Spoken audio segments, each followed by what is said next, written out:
सफलता अंतिम नहीं है और असफलता घातक नहीं है। ये तो बस आगे बढ़ते रहने का साहस है जो असल में मायने रखता है। इसी मोटिवेशन के साथ टारगेट एजुकेशन के डेली करंट अफेयर्स में आपका स्वागत है। आज तारीख है 7 फरवरी 2026। तो चलिए सबसे पहले आज की सभी बड़ी खबरों की थ्योरी को डिटेल में समझते हैं और आखिर में, जैसा कि हमने कहा, एक एमसीक्यू भी देखेंगे।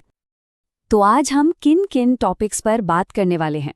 देखिए, हम शुरुआत करेंगे भारत और दुनिया के रिश्तों से, फिर देखेंगे कि पर्यावरण और टेक्नोलॉजी के मोर्चे पर क्या कुछ नया हो रहा है। इसके बाद कुछ खास हस्तियों और सम्मानों पर नजर डालेंगे और फिर देश की कुछ जरूरी खबरों के साथ आज के सेशन को पूरा करेंगे।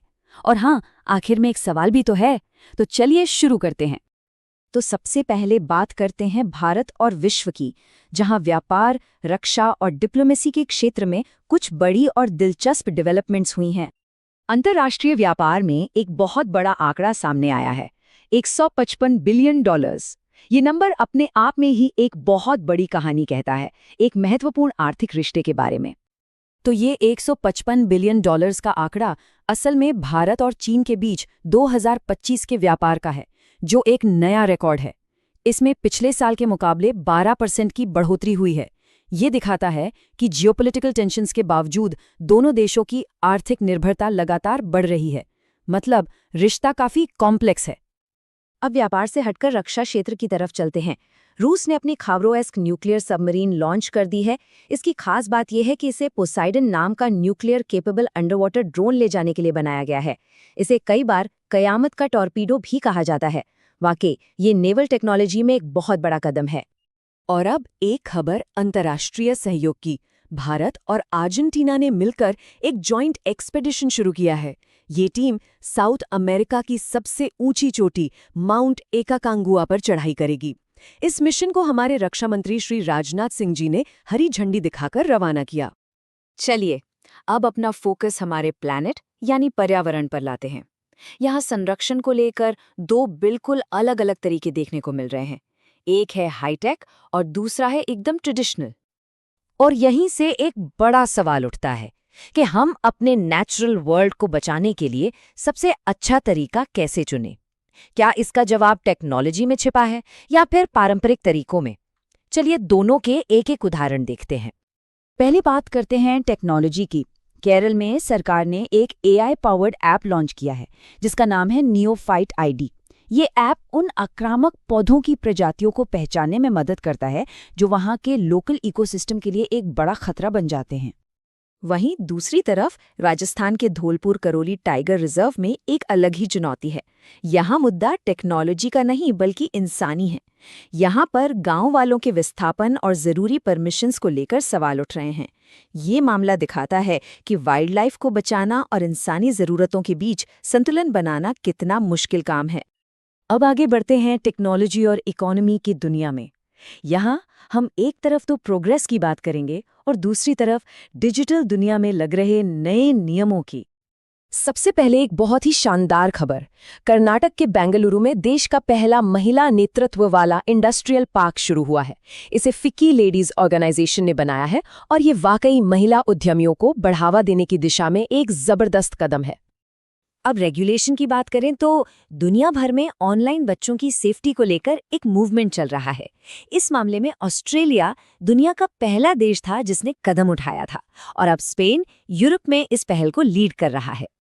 जी हाँ, स्पेन अब यूरोप का पहला ऐसा देश बन गया है जिसने 16 साल से कम उम्र के बच्चों के लिए सोशल मीडिया को बैन कर दिया है। ये ऑस्ट्रेलिया के बनाए रास्ते पर ही एक बड़ा कदम है। चलिए अब कुछ ऐसे लोगों और सम्मानों की बात करते हैं जो हाल ही में चर्चा में रहे। ये उपलब्धियां खेल, समाज सेवा और साहित्य के क्षेत्र से हैं। खेल की दुनिया से एक ऐतिहासिक खबर है। मशहूर बैडमिंटन खिलाड़ी सुरैया अघाई इंटरनेशनल ओलंपिक कमेटी की पहली ईरानी महिला सदस्य बन गई हैं। ये विमेन रिप्रेजेंटेशन के लिए एक बहुत बड़ा मील का पत्थर है। अब बात करते हैं समाज सेवा की। भूटान की महारानी डोरजी वांगमो वांगचुक को असम में सोल्जर ऑफ ह्यूमैनिटी अवार्ड से सम्मानित किया गया है। उनके मानवीय कार्यों के लिए ये एक बड़ी पहचान है। साहित्य की दुनिया में एक नई किताब आई है जिसका नाम है रिक्लेमिंग इनक्रेडिबल। इसे नवीन कुंडू ने लिखा है और ये इकोनॉमिक्स में दिलचस्पी रखने वालों के लिए एक नया नजरिया पेश करती है। चलिए अब आखिर में फटाफट देश भर की कुछ और जरूरी खबरों पर एक नजर डाल लेते हैं। तो ये हैं कुछ क्विक अपडेट्स। ओडिशा ने गुटखा और तंबाकू प्रोडक्ट्स पर पूरी तरह से बैन लगा दिया है। पंजाब ने कैशलेस हेल्थ केयर के लिए मुख्यमंत्री सेहत योजना शुरू की है। गुजरात को भारत के रिन्यूएबल एनर्जी पावर हाउस का खिताब मिला है। महाराष्ट्र ने गणतंत्र दिवस 2026 में बेस्ट झांकी का अवार्ड जीता है।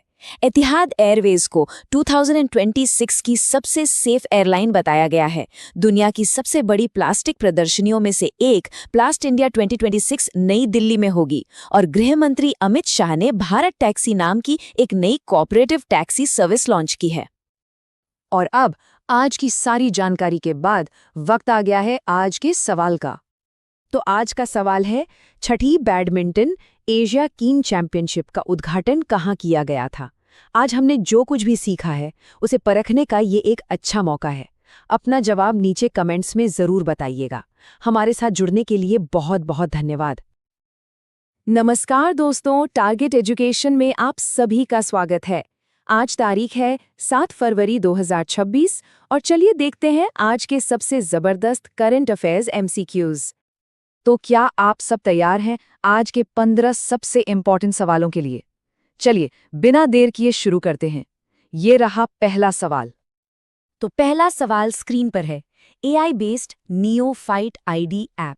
ये ऐप ना इन्वेसिव पौधों की पहचान करता है। तो ये किस राज्य में लॉन्च हुआ है? ऑप्शंस हैं कर्नाटक, केरल, तमिलनाडु या फिर आंध्र प्रदेश। सोचिए जरा। और सही जवाब है केरल। क्या बात है। ये ऐप एक बेहतरीन एग्जाम्पल है कि कैसे हम टेक्नोलॉजी को मतलब AI को पर्यावरण बचाने में यूज कर सकते हैं। और हाँ, एक एक्स्ट्रा फैक्ट भी जान लीजिए। केरला ने हाल ही में अपना खुद का इंटरनेट प्रोजेक्ट के फोन भी लॉन्च किया था। इसका फुल फॉर्म है केरला फाइबर ऑप्टिक नेटवर्क। सवाल नंबर 2 पर आते हैं। भारत ने 2025 में किस देश के साथ रिकॉर्ड $155 बिलियन का ट्रेड किया? क्या वो अमेरिका है, रूस, चीन या फिर UAE? और इसका सही जवाब है चीन। ये जो ट्रेड है ना, ये साल दर साल 12% बढ़ा है। मतलब आप सोचिए, इतने सारे जियोपॉलिटिकल टेंशन के बाद भी दोनों देशों के बीच इकोनॉमिक रिश्ते कितने गहरे हैं। चलिए अब थोड़ा डिफेंस टेक्नोलॉजी की बात करते हैं। खाबरोव्स्क नाम की एक न्यूक्लियर सबमरीन किस देश ने लॉन्च की है? चीन, रूस, इजराइल या नॉर्थ कोरिया? और सही जवाब है रूस। इसकी सबसे बड़ी खासियत पता है क्या है? ये अपने साथ पोसाइडन अंडरवाटर ड्रोन ले जा सकती है और इसी वजह से ये दुनिया की सबसे खतरनाक सबमरीन्स में से एक बन जाती है। अब एक सवाल किताबों की दुनिया से। रिक्लेमिंग इनक्रेडिबल ये बुक किसने लिखी है? ऑप्शंस हैं उर्जित पटेल, नवीन कुंडू, डॉक्टर सिकंदर कुमार या CP राधाकृष्णन। और इसका सही जवाब है नवीन कुंडू। अच्छा, इसी के साथ एक और बुक याद रखिएगा जो काफी चर्चा में रही, पूर्व RBI गवर्नर उर्जित पटेल की द ग्रेट सैंक्शन हैक। 5वां सवाल एनवायरनमेंट से जुड़ा है। धौलपुर करौली टाइगर रिजर्व जो हाल ही में काफी खबरों में था, ये किस राज्य में है? मध्य प्रदेश, राजस्थान, उत्तराखंड या महाराष्ट्र? सही जवाब है राजस्थान। तो ये रिजर्व आखिर न्यूज में क्यों है? वजह यह है कि सरकार ने वादा किया है कि कंजर्वेशन के नाम पर जो लोकल लोग हैं उन्हें उनकी मर्जी के बिना वहां से नहीं हटाया जाएगा और ये अपने आप में एक बहुत बड़ा और पॉजिटिव कदम है। अब थोड़ा स्पोर्ट्स की तरफ चलते हैं। इंटरनेशनल ओलंपिक कमेटी यानी IOC ने ईरान से अपनी पहली महिला सदस्य के रूप में किसे चुना है? नरगिस मोहम्मदी, सोरे अघाई हाजी आगा, सबा करीम या इनमें से कोई नहीं? और इसका सही जवाब है सोरे अघाई हाजी आगा। दोस्तों, ये एक हिस्टोरिक मोमेंट है। क्यों? क्योंकि वो इस पद पर पहुंचने वाली पहली ईरानी महिला हैं और कमाल की बात यह है कि वो खुद एक बहुत फेमस बैडमिंटन प्लेयर भी रह चुकी हैं। अगला सवाल देखते हैं।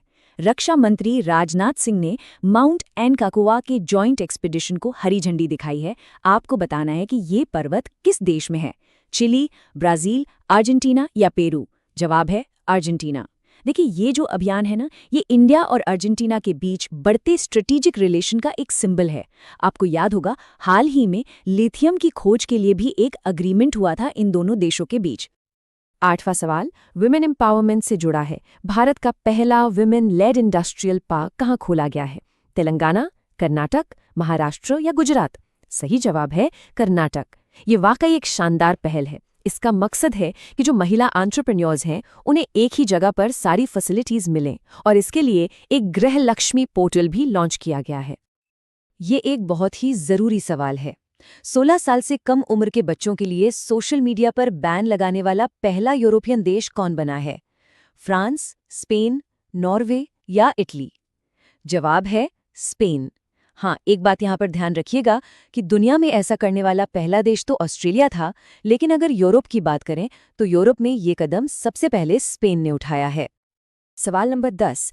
भूटान की महारानी दोरजी वांगमो वांगचुक, इन्हें किस इंडियन स्टेट में सोल्जर ऑफ ह्यूमैनिटी अवार्ड से सम्मानित किया गया? सिक्किम, असम, वेस्ट बंगाल या अरुणाचल प्रदेश? और इसका सही जवाब है असम। ये अवार्ड इंडिया और भूटान के बीच जो मजबूत कल्चरल और हिस्टोरिकल रिश्ते हैं ना, उसे दिखाता है। अगला सवाल इंडस्ट्री की दुनिया से है। दुनिया की सबसे बड़ी प्लास्टिक एग्जीबिशन में से एक प्लास्ट इंडिया 2026 कहाँ शुरू हुई है? मुंबई, नई दिल्ली, गांधीनगर या बेंगलुरु? सही उत्तर है नई दिल्ली। इस एग्जीबिशन का मेन मकसद है प्लास्टिक इंडस्ट्री को फ्यूचर के लिए और ज्यादा सस्टेनेबल और इनोवेटिव बनाना। सवाल नंबर 12। भारत टैक्सी का शुभारंभ गृह मंत्री अमित शाह ने कहाँ किया? पुणे, अहमदाबाद, नई दिल्ली या लखनऊ? जवाब है नई दिल्ली। ये ना ओला उबर का एक ऑल्टरनेटिव है, लेकिन इसमें एक बहुत खास बात है, ये कोऑपरेटिव मॉडल पर बेस्ड है। मतलब इसका मकसद है कि ज्यादा से ज्यादा फायदा ड्राइवर्स को मिले। टेनिस लवर्स के लिए एक सवाल।